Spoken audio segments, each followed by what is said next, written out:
everyone. Thank you for coming today and for taking the time out to come and attend the talk today. My name is Jacqueline, and I'm your moderator for today. I run a hair salon, I distribute hair products, and I'm a photographer. So as moderator today, I'm actually coming from both the business and design perspective. So the panelists that were chosen for today were chosen for their varying backgrounds. So one, Nat and Jackie, they were actually both running their illustration studios separately and experts in their own rights, and decided to come together to form a combined studio.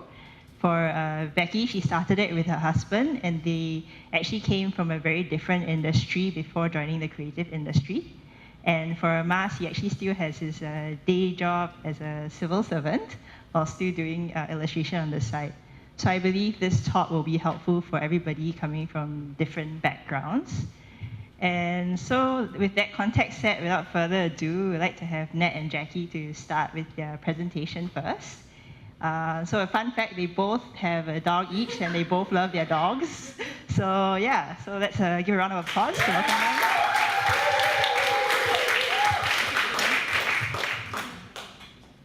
them. Hello. Do we have a clicker? Okay. Huh. I guess. We are Nat and Jackie. I am Nat. This is Jackie. Together we are Eight-Eyed Spud. And today our talk is going to talk about, instead of just showing you the photos of projects that we've done, we thought we should also share with you the lessons that we learned from each of the projects. Just like short introduction, we've only been doing this together as a collective since August last year. So everything that you see should just be taken with a pinch of salt, just like this photo. This was one of our first projects. We did it for Singapore Tourism Board. So we only had one day to work on this project actually, and it was pretty crazy lah. So, and it's the day that we realized that two girls can actually give birth to a baby in 4.5 months. So, like, it was a 7.5 meter mural that we had to do in one day. So when we started off in the morning, we basically had this sketch. Like we had a rough idea of what we knew that we needed to do, and I think having I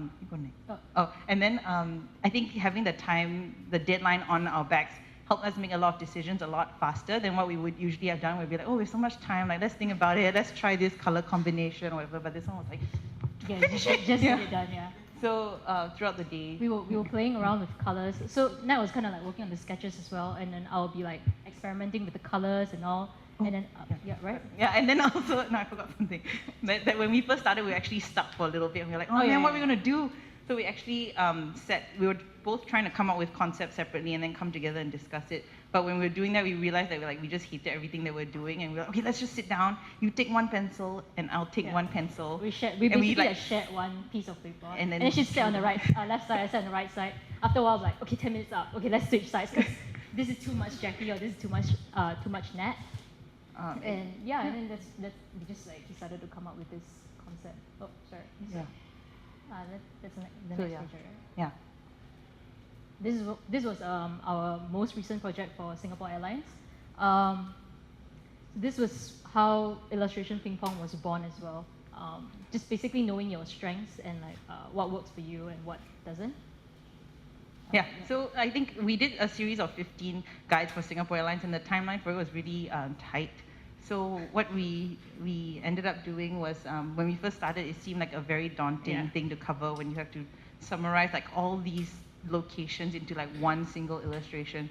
So we sat down. We sat down and then we looked at the map. I was like, I do the easy part. I just mark all the points.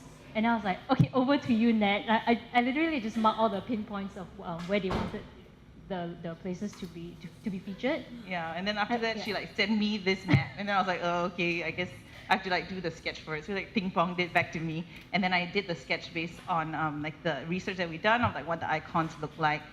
And then after that, I was like, oh, I don't know how to do the color. Okay, over to you, Jackie. So yeah, and then I played around with the colors and all. Then I was like, oh, I hope Nat likes it. And then we just like discuss a lot along the way, right? Like, and I think after going back and forth, we eventually came up with something that we like, and then we finally finalize it in like with texture and all that kind of stuff, and incorporate the client's edits. But we through this, we just realized that this is a very effective way of how both of us two people can work on the same project at the same time, and also still have it be like both aspects of both involved. This was a mural that we did a section of a mural that we did for Chope. And from this one, we actually realized that good ideas don't always come from sitting at a desk. So we actually met with Chope, and then they were like, oh, we need you to do this 7-meter mural that will be at the entrance of our lobby and everyone's going to see it. And we had this long meeting with them, and after the long meeting, we were like, oh man, so tired, I need to go and get I'm so hungry. And Nat is always hungry. So Nat was like, oh, let's go and get, We went to Orchard Central and we were like, oh, should line up for Don Donkey's sweet potato, which is really awesome. Yeah. And then when we were there, we were like, oh, the line is so long, we should really just come up with an idea and think about what we just, we always got have from like a paper and pen around, or like napkin. I mean, you literally just draw on anything. So this was a sketch actually for the work at first. We thought about, oh, why don't we draw, the wall's very long, why don't we draw a long table with all these different people dining on it. Also, the best thing about working with Nat is like she understands my chicken scratching. So right now I'll be like, hey, you know this thing, you know what it is, right? She's like, yeah. I'm like, how can you understand it? After that, this is a dog. It's a dog. So yeah. Yeah, so from there, we actually ended up with this. Just from this previous sketch, we ended up with the final artwork, which is now in their lobby. And I think a lot of the ideas we've come up actually have been from after a meeting, we were sitting in the car park. We'll just be like the car boot or something. Usually, she has a hatchback. It's not that we're sitting in the boot. So I'll open the hatchback and then I'll be in there and we'll just be drawing. Or there was once, so we were in the park and then I went back to get pencil. When I got back, Nat was on the park table, lying down on the park table. I had to take a photo, and the dog was on the floor. So it's so weird. Yeah. So I mean, I think a lot of the times when you are in your studio, you're in your comfort zone, and it just going out and observing what's around you is very helpful. And then this was a project that we did with Grab. And with this one, we learned that the brief doesn't necessarily always have to end with the client. You should actually poke, prod, and push it and try and get it beyond what you think it is defined by. Yeah. So actually, when we first started with them, we got a long list of all the things that they wanted to incorporate into the mural that were iconic to Grab. And they wanted a long panel. one long panel to display. Yeah. But after reading through the list and hearing more about what they wanted, we decided to propose that the color-in mural be actually a cube with 4 panels that then can be taken apart and displayed in each one of the Grab offices. So they were supposed to join all around as well. So the sketches for it were like this. We came up with the idea from the Grab logo. They have these freedom lines that connect it. So we took those lines and turned it into the road, and eventually incorporated all of the little icons that are very, I guess, meaningful to Grab. And on the day itself, the cube was actually one continuous piece that, therefore, when taken apart, still had the links to all the other offices. And this was one of the first few pieces that we actually had to come up with a structure and all. And we realized that it was not super stable. So me and Nat were literally digging sand and trying to stuff the pole into the ground. We're just holding it in, Nat, shake it, is it stable? Yeah. Stuff like that. Yeah. So a lot of the stuff we learned on the go. So yeah, this self-initiated project, it does keep you sane. This was an idea that I actually texted Nat when I was walking my dog. Because my dog likes to eat poop. So I'm like, dude, what do you think of this? I have an idea. I was what do you think of this zine? And I said, let's do it 24 hours. I want to bring Taiwan, and we're still working on it, basically. It's 3 months later, still working on it.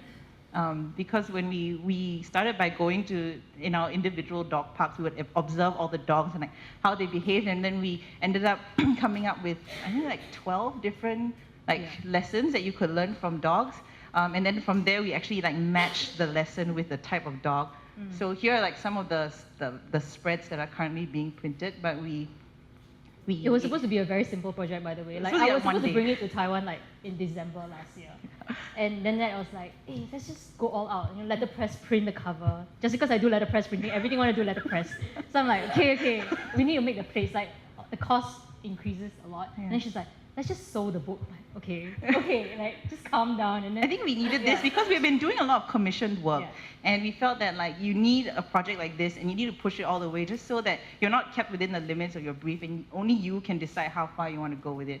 So like to this day, we are still printing and collating the pages by hand, and hopefully maybe like next month you will see this, and we're planning on packaging it in a dog poop bag. Yeah. So. Again, like recruit our moms. Sometimes her mom will help. So like we work from each other's house. Yeah. So like, hey, auntie, free or not? And then it's just like That's her mom's hand yeah. helping us with the paper. That's not my hand. Yeah. So, yeah. And oh yeah, so this is the Project for Hong Kong. project that we're doing for Street of Clans. It's actually just at Humpback, so you should go check it out after this. And the lesson that we learned here was get to the finish line and then go further. So when we were asked to do an installation here, they were like, oh, you know, you can display like any project that you want. And we thought, oh, maybe we can display the dog zine. You'll give us like the deadline to like want to finish it. But then when we got to the restaurant, we were like, poop, and then like food, and then we were like, okay, let's come up with some other idea.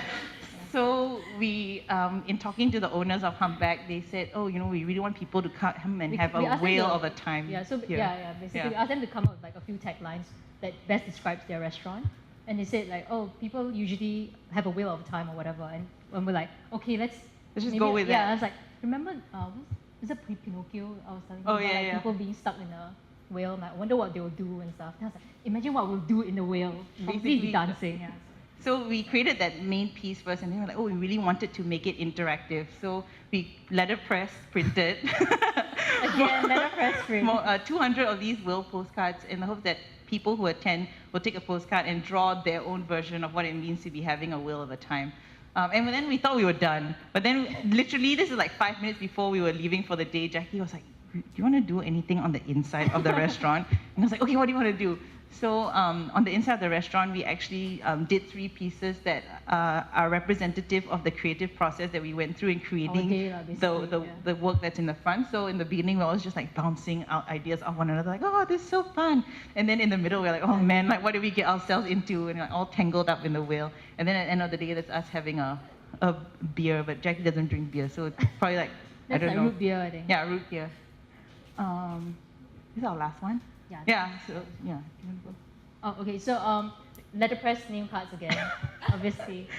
So we came up with this idea of we wanted to individually hand draw all the glasses. Yeah, because we wanted people to know we were illustrators. Yeah, so we're like, oh, we'll letterpress print the base, and then we'll hand draw all the glasses so people will know. So she sent me this idea. I was like, let's go further. Let's cut baby potatoes and then like stamp the card. So why anyway, not? we tried. We went to Art Friend and we were like, let's test all the markers, which are these 2 on the left, and it looks so bad.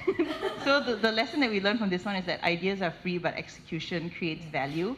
So when we realized this, we were like, okay, let's just go back and letterpress print the rest. So after finishing, like I wash all the press, everything, then come back the next day, I'm like, oh my god, I have to start this again. Yeah. So you should come and ask us for a card because we have a lot now. But yeah, in summary, the things that we learned from, these are some of the things that we learned. Never underestimate the power of a deadline. Find a method that works for you. Good ideas don't always come from sitting at a desk. Whoa, the screen is turning yellow. Is that just me? No. Good ideas don't always come from sitting at a desk. Poke, prod, and push the brief. Insane projects can keep you sane. Get to the finish line and then go further. And ideas are free, but execution creates value. Thanks. Come get a name card.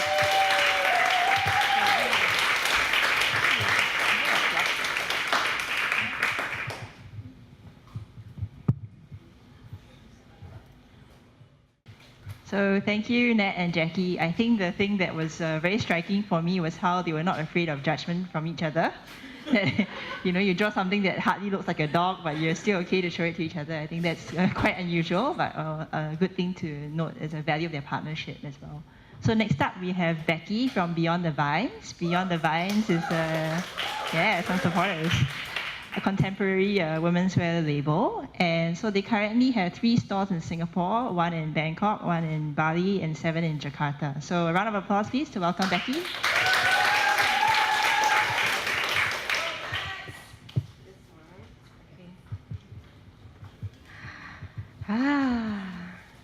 Hi guys. So that's us. We started this in 2015. That's my husband and I, Daniel. He's not here tonight, so nobody to, yeah. So that's Daniel and I. We started this in 2015, just before we got married. Before this, we were in a very different industry. We did this we were in the previous industry for about 10 years. So we did real estate together. We were also working together then already. So we did that for about 10 years. And I think at some point, at the peak of our career, we decided that, that was really, it was just, it was just not really going anywhere. So I think we decided to come out and do something of our own, so that whether or not it works, you have stories to tell, eventually. So that's obviously a very nice picture of us. This picture is actually what really happened. So this is so basically when we started the business, we worked off a pantry of one of our friends' parents' office. We were like with the kopi auntie and all the boiling stuff. So that's Daniel and I.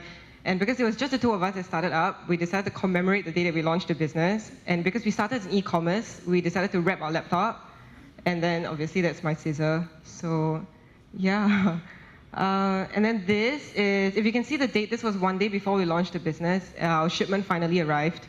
So it was extremely nerve-wracking, I think, because obviously we run an inventory business. So everything sort of, is on the line with, if you have nothing, no products to sell, obviously you're not going to make money lah. So that was me extremely happy with more than 20 cartons of clothes.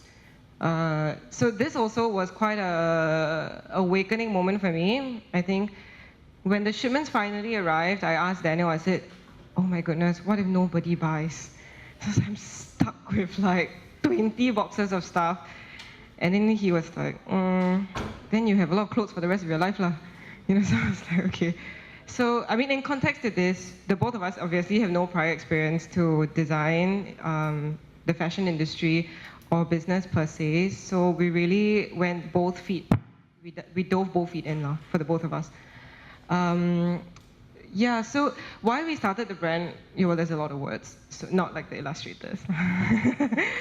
Why we started the brand, I think we truly believed in the Scandinavian movement then, even now, that well-designed products don't have to be at exorbitant prices. So I think that was how we approached the brand and its label. We really wanted to create a clothing line that also felt like it was affordable luxury, that people were getting quality-made products at accessible prices. And why we are beyond the vines, we came up with the name basically, well, off the PR. We obviously, Dan and I were having a wine. We were having a lot of wine with a bunch of friends, and we were a bit happy. And they were like, since we love wine, why don't we, push it beyond that, right? So it then became Beyond the Vines, and then we scrambled to find a meaning for that. And then, so vines happen to be an informal word for clothing. So yes, So, and also then vines also are adaptable, they have to cling on to structure, So I think along the way, a lot of things we figured out. I think at the start, the two of us, I mean, even till today, half the time we don't know what we're doing. So we figured it out, along the way. Yeah. And then, so this is something that we really stand by for, and I think has helped us along the way to make a lot of decisions. I think having clear vision at the start, values, especially no matter how small, I think that's important. It sort of keeps you, it helps you to make decisions, when it gets cloudy. So so all the way when we created the brand, I think right at the start, I think frankly speaking, we did not think that it would have become anything, but we went ahead and did something that we felt we were going to be proud of anyway. So I think this was something that we stood by very, very closely right at the start. So if you have bought stuff from us before, our online packagings and all that, so we really wanted to be able to do that small part, in that whole social our carbon footprint and all that. So our packages are all made from 100% recycled material. And then the bags at the store are all made from 100% recycled cotton. And then with the bag, we also support a women's movement. So they're called Beautiful People.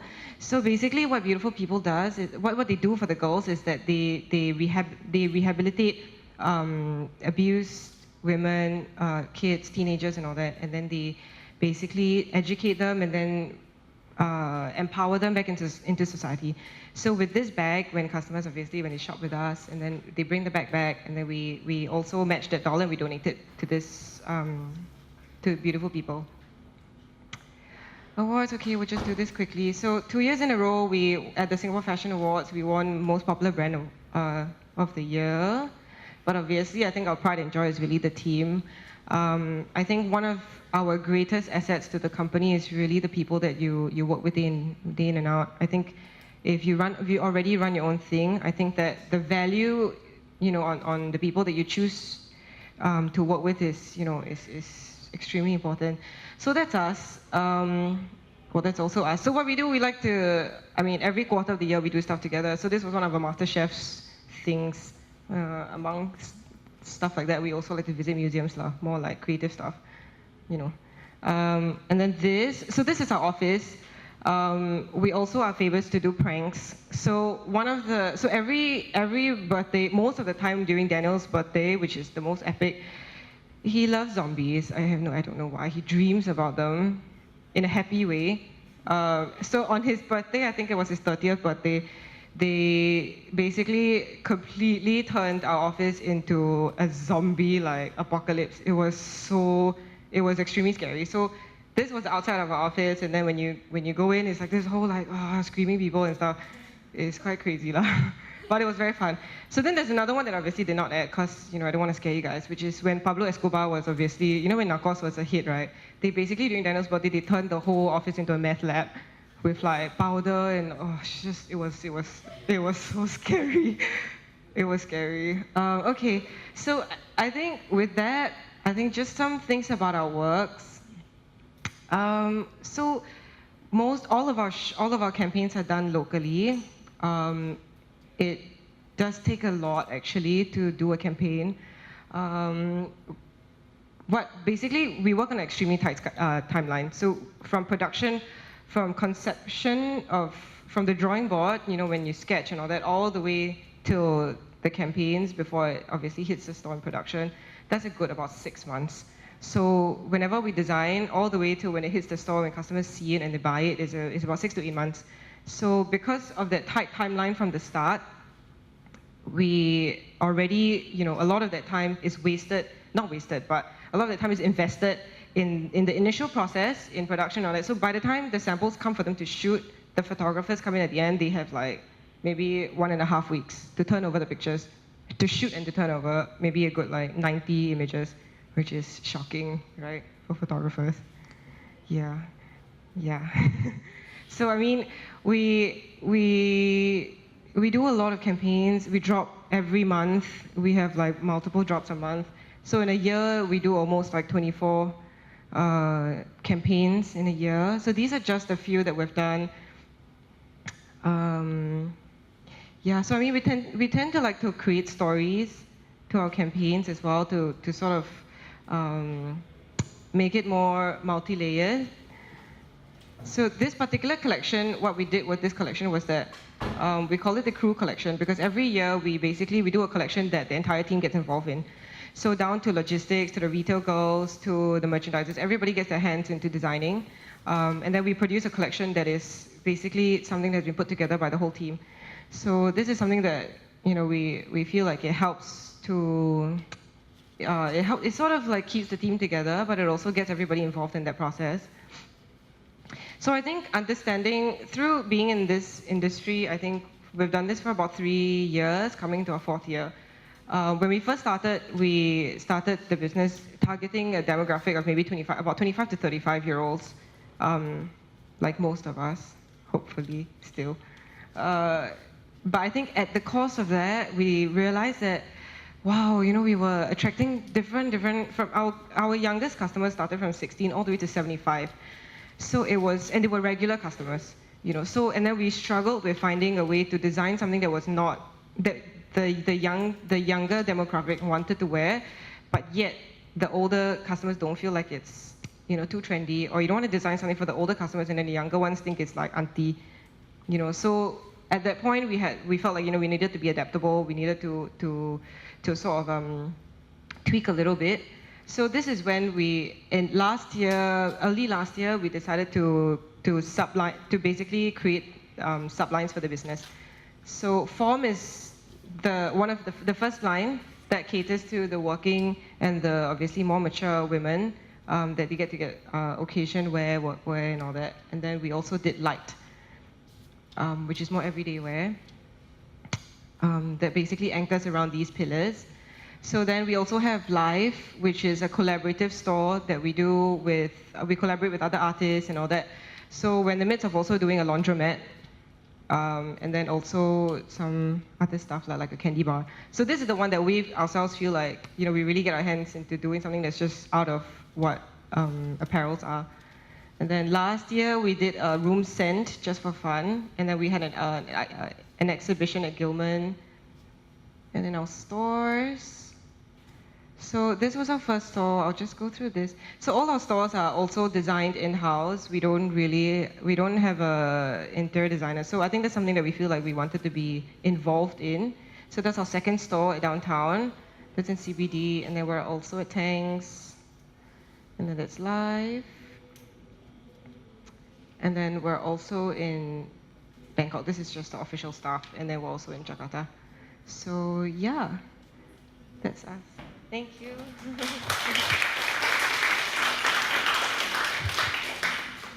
So thank you, Becky, for that. I think it's quite remarkable how they're very intentional with their approach to people, from the donations to beautiful people to having a crew collection where you have the whole crew involved, and to even from consumer perspective where they're catering to women of different ages. So next up we have Mars from Band of Doodlers. Band of Doodlers is a live doodling community. They now have about 800 members. So let's give a round of applause to welcome Mars. Hi. Okay, let me start this.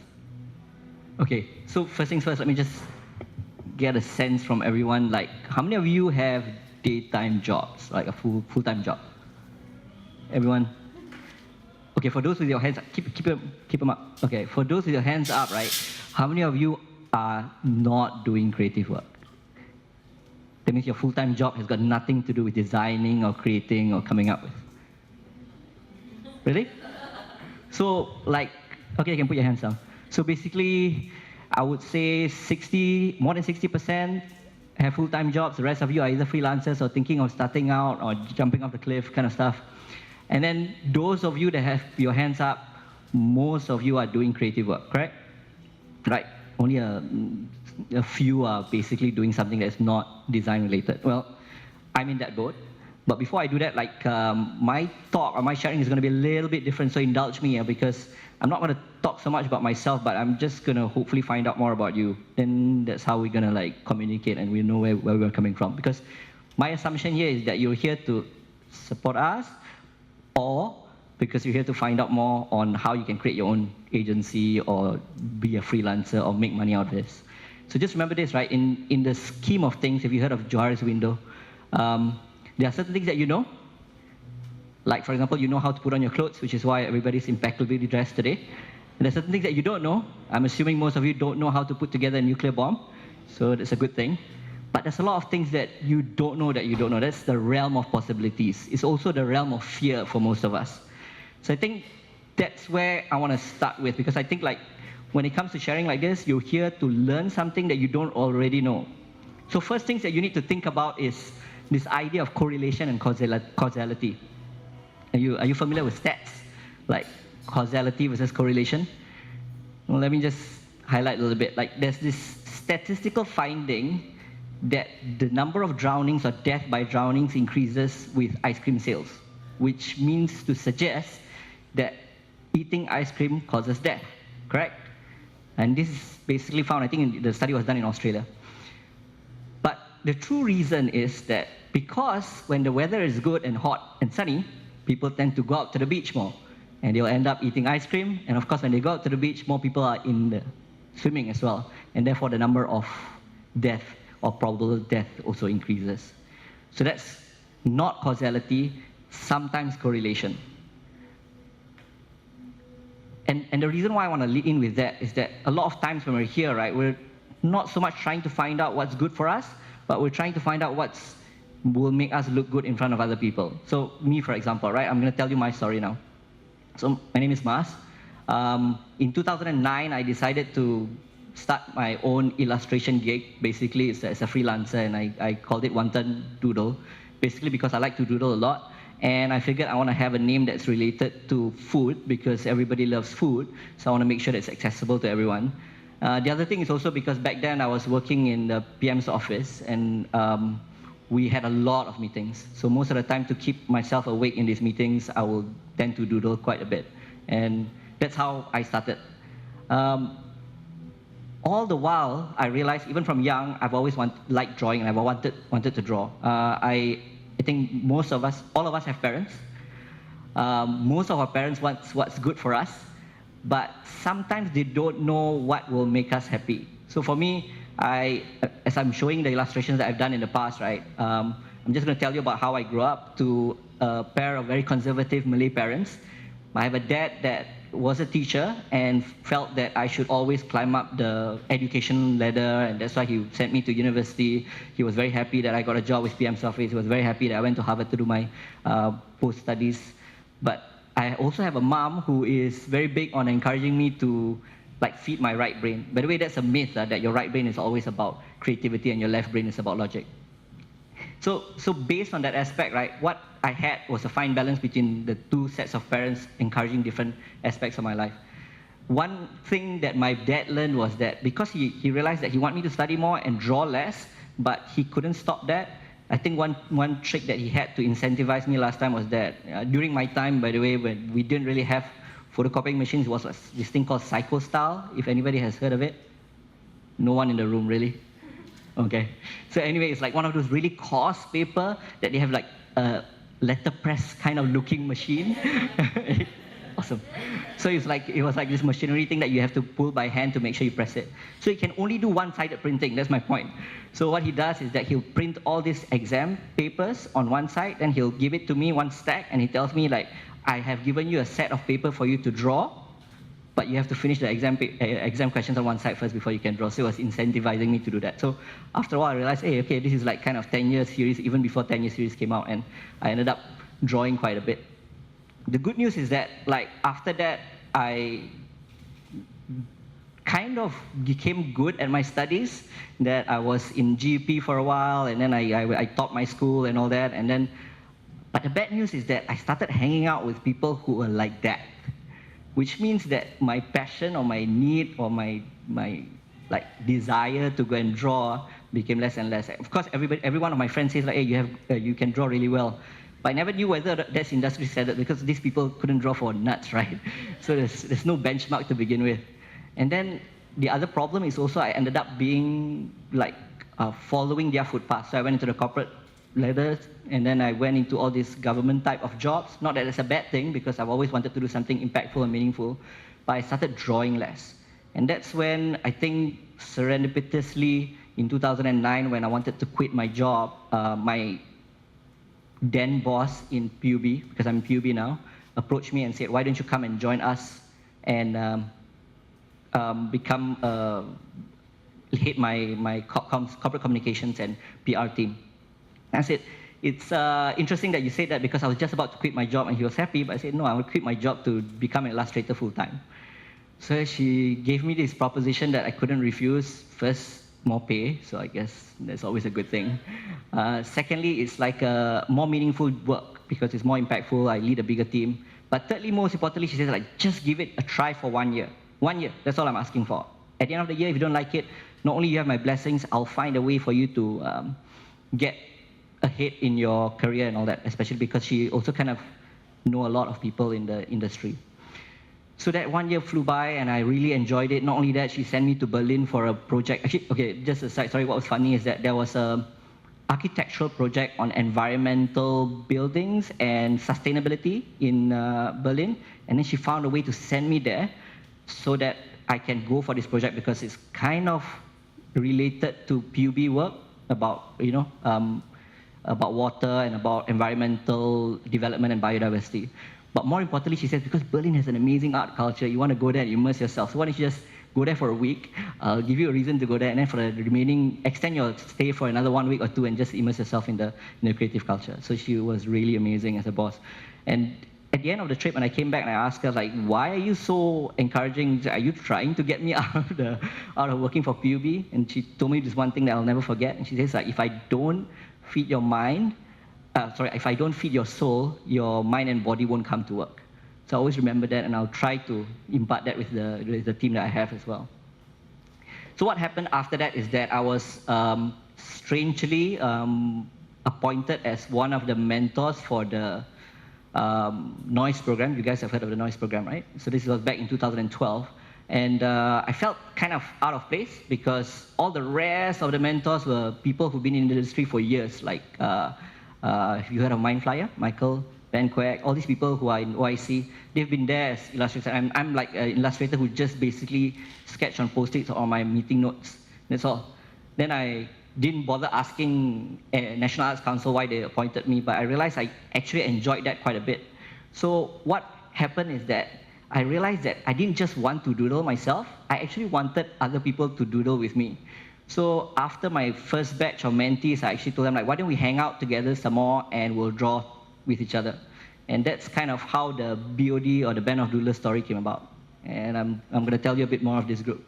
So it really started with me and my group of 4 or 5 mentees drawing at one of my friend's studio. And on one of the occasions when we were drawing, he said, why don't you just draw on the walls instead of drawing in a sketchbook? I said, sure, we can do that. And that's quite fun if you allow us to go and basically deface your walls. And that's what we did. We started drawing on the walls. And of course, most of the mentees are millennials. They started posting this stuff online. And then the next time we were having this meeting, 30 people showed up. Literally friends of friends said, I also want to draw on walls. I recognize this because all of us innately, right, from young, we want to draw on walls. Back then in caveman days, all the way to now, we want to scroll on walls. So that's when I thought, hey, why don't we formalize this? And this is when my civil service training kicked into gear, because I know, like, when there's a group, must organize and must have committee. So we started like, okay, let's find out like how we're going to call this. We went online and started making sure that we grab all the social media spaces, and that's how Band of Doodlers came out. And this is basically our motto, so the power of the community, or Posse Comitatis. And we started having exhibitions at first because we figured like, hey, why not make our artwork more accessible? We did all of Star Wars geek because I'm a big Star Wars geek, so therefore that. And then we did a lot of community work. So we shared with the community, and we started doing big walls, high-scale walls and large ones, even hold the record for Singapore's largest big drawn canvas. But what was nice is that not only did we appear on TV, but we also got to draw with celebrities, politicians. I'm kind of big on branding, so every time there's a chance to draw with the politicians, I'll make sure that we'll get a photo with them. So in fact, one of the ways, surefire way for you to get a free gig from Band of Doodlers is guarantee me a politician or celebrity there, right? Then we'll be there and we'll get everybody out. But the whole point of the matter is that we started out from a humble group of 5, and then now we have about 200 active members from about 800 strong. And we've managed to draw even overseas in Manila, in Hong Kong, in KL as well. And I think what's nice is that the group has become quite tightly knit. It's a social enterprise, so it's a full-fledged company, but I emphasize the word on social more than the enterprise aspect. So before I end, I just wanted to highlight certain, I guess, words of wisdom, and hopefully something that you can take away from this, right, is the fact that whatever you're doing right now feels tiring, you must make sure that you have to stop doing it, because obviously it is work. It shouldn't be work. And the reason why this is so is that because we are wired to carry on doing it because of this thing called the amygdala, right? That is your defense mechanism. You always worried about how other people perceive you or what people think of you, which is why you're going to carry on doing the tiring work. You must always ask yourself what are the stories that you are saying to yourself. And sometimes those stories are not your voice, it's your parents' voice, your friend's voice, or society's voice. You must always be authentic, because you can never run an organization or even your own company if you're not true to yourself. You must start small. Always set a goal, even if it's a daily goal or a minute goal. You must dream big, even though you start small. That means otherwise you always feel that once you achieve your goal, you're not going to move ahead. And you will fail. You will get stuck. And you must enjoy the process when you do this. Remember the voice in your head again. So if you tell yourself that you can't do it, you'll never move ahead. I actually like this part the best because I just want to tell a short story, right? One of the things that I did when I first started, I was worried about how my artwork will be perceived by others because like I said earlier, I'm just doodling on Post-its.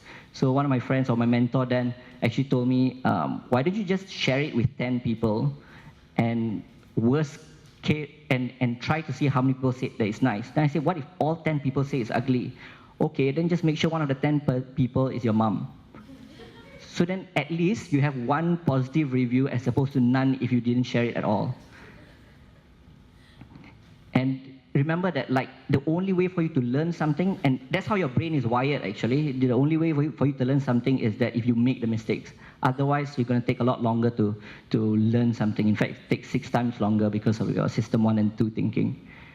And one of the most important learning lessons is that the meanings that you attach to whatever it is people say.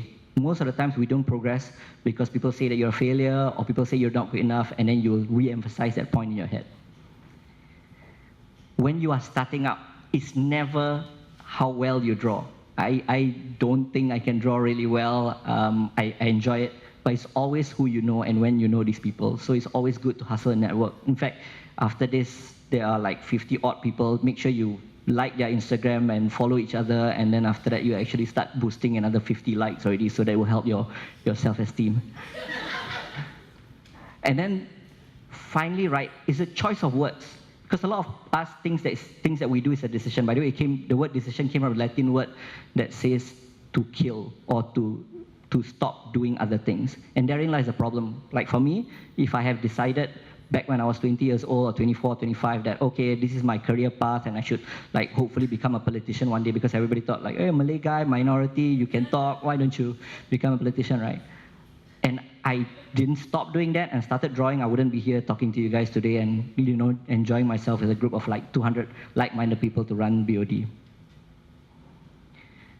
Finally, there's 2 things that you take away from my talk, right? It's this important point that where you are at right now, right, you will have a passion. All of you are here today because you feel strongly about something.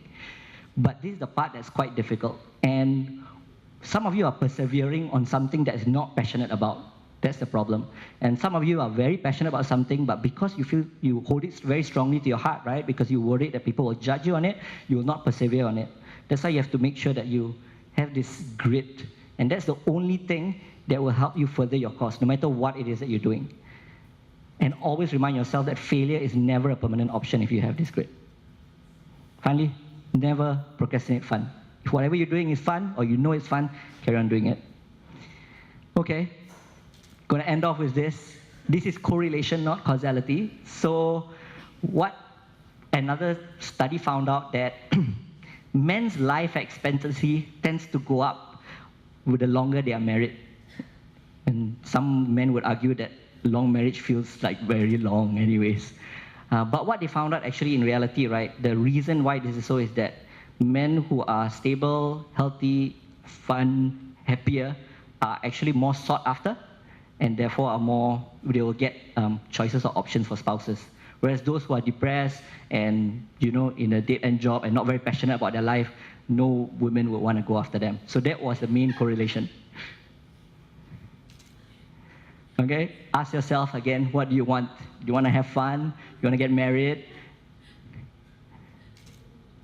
Most of you would want to think that you want to be rich and powerful, and they don't become like that. They actually want to do that. And you must always tell other people your story. I've tried to condense my story of 40 odd years in 10 minutes, which is a struggle. But remember that you must always declare your stories to other people, and that's how people can help you. So this is how we started at first. Hopefully, after the sharing from the 3 of us or the 4 of us, you have learned a little bit more. And always be like my favorite Muppet character, Beaker. Do you guys know Beaker?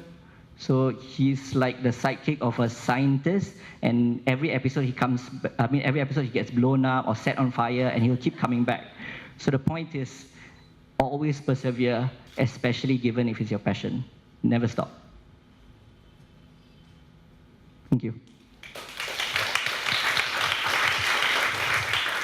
So we'll have a discussion among the panel first, and we'll open the floor to questions after that. So the first question is actually addressed to Becky and also to Nat and Jackie. So Mas clearly believes in hustling, right?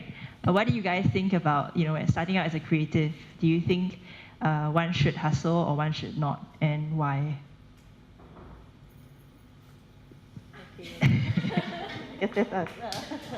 I think for us, when we were talking about it, when we were preparing for this event, and for us, we think that hustling is almost more important than talent, because at the end of the day, hustle will beat talent if the talent doesn't hustle.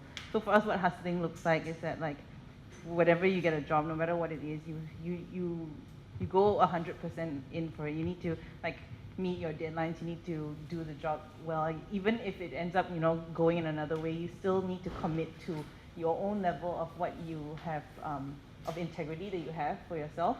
And I think that's the most important thing, and that's what hustling is to us. So it's not pegging ourselves to someone else's standard, they didn't pay us this much, so we shouldn't put in the time. But it's just maximizing whatever we think that is the best that we can do in that time. Also, when I started Fingersmith Letterpress, I told my mom that I want to start my own company, and she's like, "Why don't you get a job and everything?" And for me, hustling was proving my mom wrong. So. Telling her that I don't want to get a 9-to-5 job. So everything was just okay, I must make this work. And I think that was how I started. But when I started 8 Spud with Nat, it was really just for fun. And I think hustling became a total different thing. Because we already had our own thing. She has festive folks. This was really just born out of love and of us just having fun and playing most of the time. Yeah, I absolutely agree with that. I think that is important. I think to begin with, if you're starting your own thing, you obviously need to love it. And I think that when you enjoy it, it doesn't feel like hustling, versus obviously if you work, in a job that sucks, then you feel I really need to prove myself and stuff. But I think that if you want to do something that naturally, comes because you love it, it's not hustling. I feel like that if anything is understanding the season of the business, your business, when you start it. There's a time for it. I believe there's a time for putting in the work, the hours. Because sometimes I feel like the effectiveness, the number of hours may not be equivalent to how effective you are. I think that's something that's very important to understand. And I think that to know the season of your business, the season of your life, will help you to manage that productivity of where your business is going, how it will flourish. Because you want to run a marathon, right? You don't want to just do a sprint. Yeah. Okay, thank you. So the next question is actually addressed to all of you. Let's be very honest here. So you're all involved in the creative process or in the creative studio, but how many % of the time that you're working on this creative process is actually on creative things? Designing or doodling or illustrating, and yeah. Zero. Currently 0. So in general, I tend to look at it as parcels of time, right? So most of the time when I was doing One Done Doodle and my own illustration stuff, depending on the client that I'm working with, it is highly dependent on the brief. So some clients need more hand-holding and management. So therefore, you do maybe, for any particular project, 80% or 70% client management. The rest of the time is creative work. I am so famous for doing client management and not actual creative work that my fellow artists in Band of Doodlers keep calling me the remastering. There's an emphasis on the mas, because I keep rehashing my work from the past. I will actually have a library of AI assets that I just keep pulling. So a bit like what Nat and Jackie were trying to do with the glasses, right? I wouldn't bother drawing. I'll just keep changing the color and just select all same color and then change it. So I did a lot of those stuff, but I realized that that's a more effective way to get your projects out really fast. And then now I found out that the more effective way is to start your own group of 200 artists, then they can do the work for you. So to tie very smart. to tie into what was said earlier about hustling in a way, right?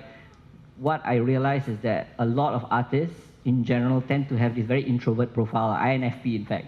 Actually, in fact, most of the time I will ask them to go and do the MBTI test and then find out that most of you guys are introvert, intuitive, very feelings-based, and not really good at project management. So what I did was that I tried to get certain artists who are the opposite of that to help manage the project and allow all these artists to be feelings among yourself. So when it comes to hustling, it's very difficult for you guys because all you want to do is that I don't want to face the client or sit down in front of them. So it's good to have to pair up and to start having clicks. Form your own band of doodlers and then go out there and then make sure that one of them is not an INFP so that he or she can face the client. But other than that, I think it's more about your own time management. Mine is just I don't sleep. Creative, I think probably for us like 85% maybe. Like we have 2 different chat rooms that is only me and Ned.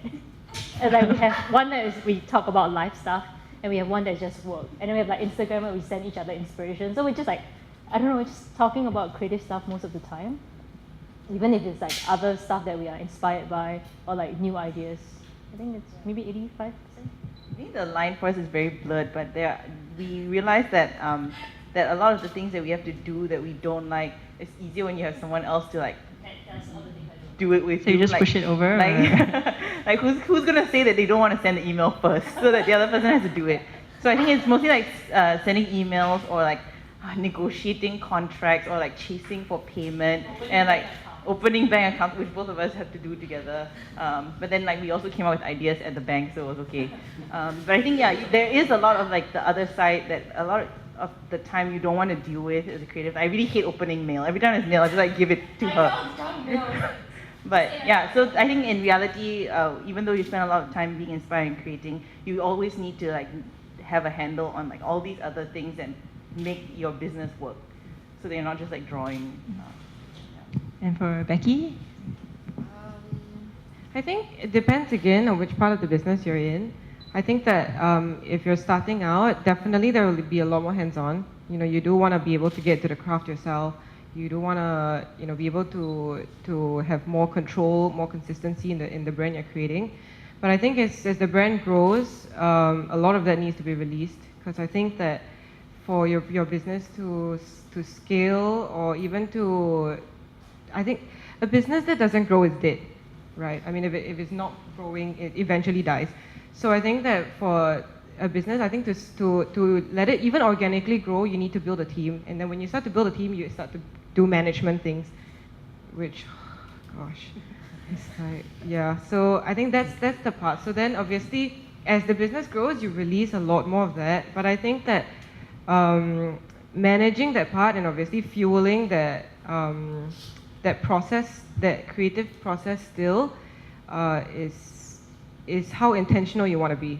You know, how involved you want to be still, you know, so it's somewhat gauged. I mean, personally for me, I think maybe I do that about 25% now. 25%. About 25% now, yeah.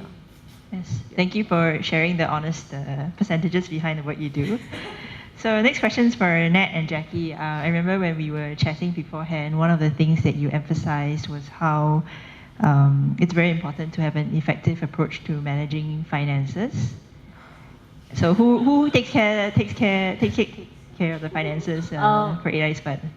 Me, because I really like Excel spreadsheet and stuff. Then every time, even when we You don't understand. Like, she really loves Excel and tracking. okay, so like even when we travel, she say, okay, let's plan the itinerary. I'm like, I already planned it, and everything's all in Excel spreadsheet. And she's like, this is not an itinerary. So It's like hotel, one night, this much, like travel. yeah, so that's to me.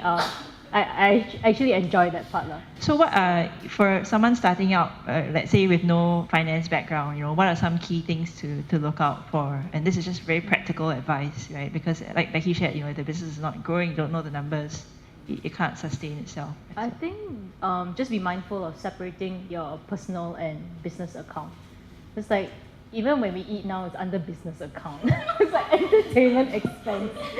So, but I mean, because we eat together, so unless you eat more, then we just pay separate.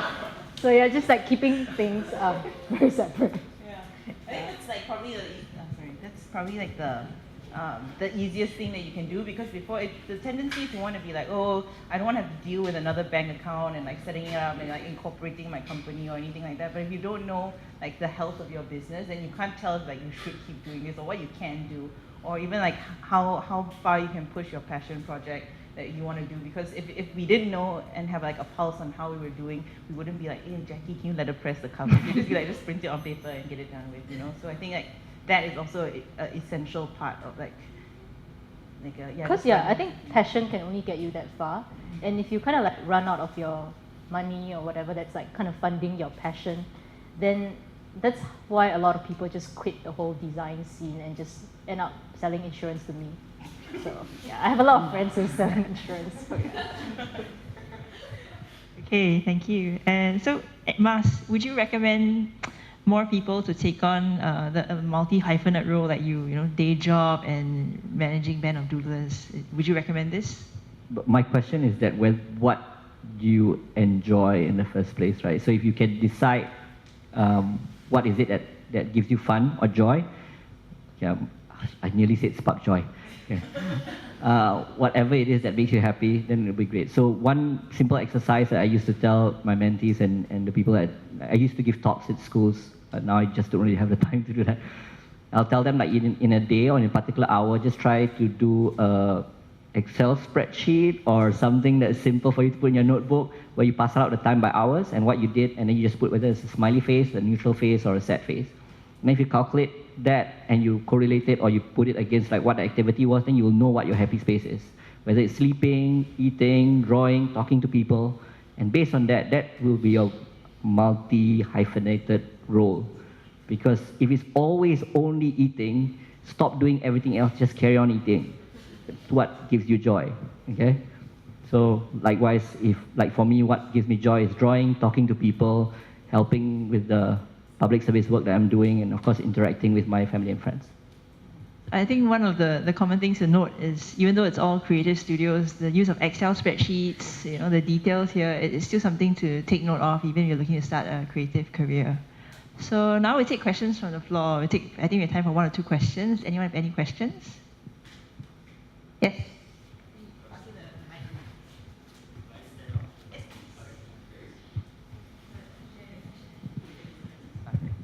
Hi, I'm Ian. I'm a motion graphics designer and an illustrator and a musician. I believe that the great stories comes from the bravest people, and it comes from a place of vulnerability. So I want to ask, what is the one experience in your respective lives that has the most impact in your creative career/process?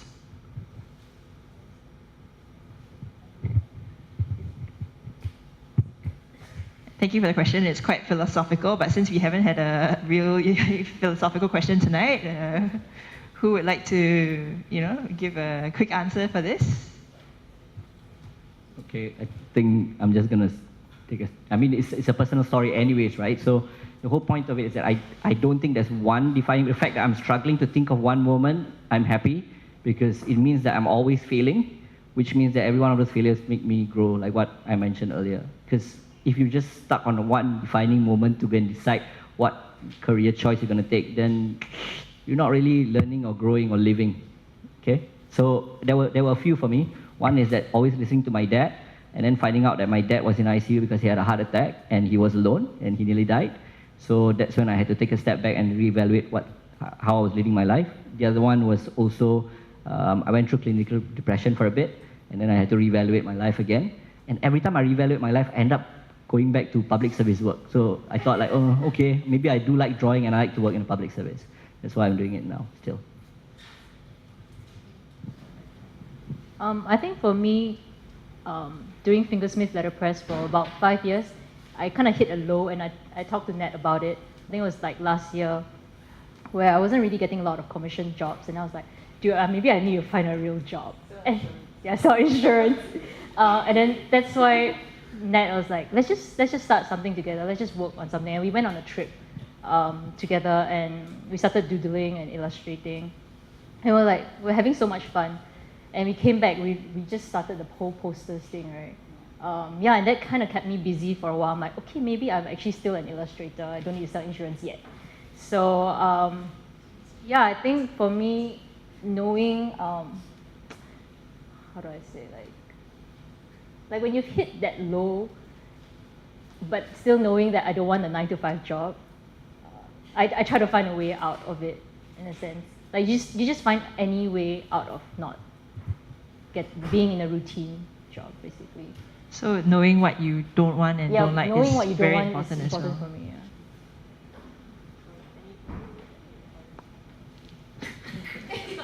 This is what they do on a daily basis, I imagine, just passing the responsibility off to someone else. I think for me, I can relate to what Ma said about, I grew up on my parents' path. Like whatever they wanted me to do, I thought like, oh, they obviously know better than me. And to a certain extent, most of the time they do. But there came to a point where I had actually used to study architecture, and I worked as an architect, and I was like, I'm going to be an architect. I'm going to like build all these things. And when I came back to Singapore, I was after having spent a lot of time overseas, I was like very miserable here. And the only thing that sort of like kept me going through that was that I was still drawing stuff, but not as a commission, just like drawing for fun. And one day I was just like, okay, you know what? I feel like I have to like try and do this, or else on my gravestone is going to be like, she didn't even try to like, she had an idea, she didn't try to do it. So I think like same as Jackie to a certain extent, when you like really hit that low and you feel like there's nowhere else to go, you just end up like jumping the gun and going for it. And I think like funnily enough, like I'm not a very like risk-taking person, so that's why I always listen to my parents. But the few times that I have like made decisions for myself have always been to sort of like go against this sort of like path that I think that I should be taking, or like have work as an architect, or like join this and do this, and making those choices. And I think because you're making those choices, you have like a lot invested in it, and you'll like end up trying to push harder for it, just because you know that what the opportunity cost of doing that is. Okay, you have anything to add? Yeah. Okay. Cool. I think it's quite fascinating to see how from all the speakers sharing, every time we talk about starting a creative career or what we're passionate about, you look at the things that you want or you like in life.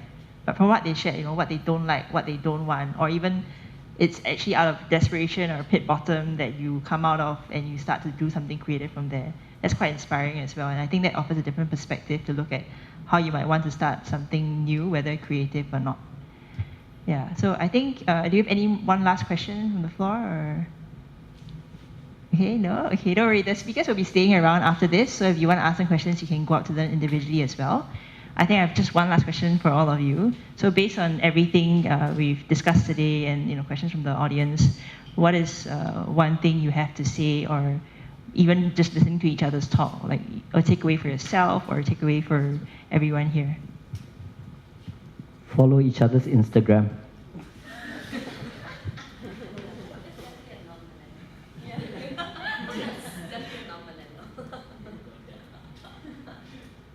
I go? Okay. Well, I think that maybe three things. I think one of the things which I think that Mas mentioned in his slides was, I think especially if you want to start your own thing, I think it's important to dream big and to start small. I think that's one thing. I think that's very important. Staying to the ground, as close to the ground as possible, then you don't fall hard. That's one. The second one, I think it's important to build a good team, to empower them and then trust them. I think a lot of us as creatives, we want to do everything ourselves. Right? It's very hard to let go. We don't trust people. I can do this. I will do it faster. Just let me do it. But I think it's important to build a team that supports you, and then empower them and then trust them. And then the last is that I think starting your own thing, or if you do your own thing, right, a lot of the times they don't go the way that we expect them. Never, well, at least almost all the time, right? It doesn't actually pan out the way you want it to. But it's important to trust the process, enjoy the process, and enjoy the journey. I think that's important, because you're never going to be a startup again. Unless you start something else, right? But that process is really just once, right? So it's important to just enjoy that. Yeah.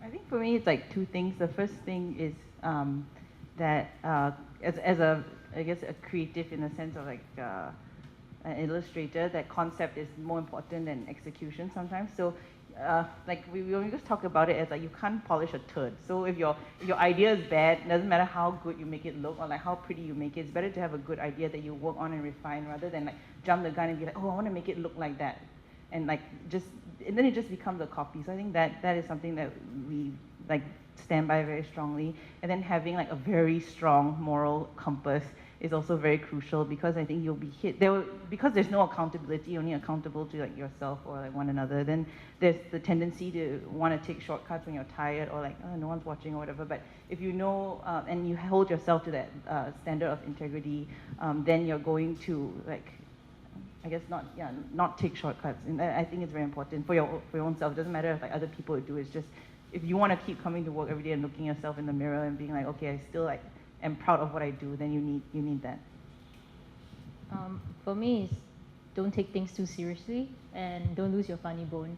Basically, because when you start out, right, just like shit will be thrown at you, and you just like try to laugh it off and stuff. And when bad things happen, always choose ice cream. Like for me, I always like, you can always, everything is a choice. So you can choose whether to cry over something or you can choose to like get fat and eat ice cream. So I always choose ice cream. But not ice cream at the beach. Sorbet. Oh yeah, not ice cream at the beach. Yeah, that's right. Yeah, that's all. I just wanted to add, my biggest struggle, just to answer this question, because I was starting out one time Doodle as an illustrator, and I was deciding whether it was going to be a sole proprietor or a company and all those finance stuff that Accra tells you to do. But the biggest struggle was not that, was that I was blessed enough that Band of Doodlers grew to be so big that my biggest struggle was to whether I want to perpetuate my brand name versus Band of Doodlers brand name. And I chose the latter. So after a while, I stopped taking on commissions. So my clients, a lot of the past clients that came up to me and said, okay, I want you to illustrate this. Then I'm like, when I look at this, then I see an opportunity for all the Band of Doodlers people to start drawing for this. So I'll bring it over to them. So I actually start educating the clients that I actually have all these artists, they're up and coming, they can draw just as well as me, or they can illustrate just as well, plus support local talent. So why don't we just help them and give them an opportunity? And that became far bigger than what the Doodle did. And so I'm glad I did that because it empowered a lot of people, like what Becky was mentioning earlier, and they will stick by you. Great, so thank you everyone, and shall we give a round of applause to thank the panel for tonight? So thank you for taking the time to come out tonight, and the speakers will be hanging around in the front. If you have any questions, feel free to come up to them or get a potato name card from 8 Eyes. But yeah.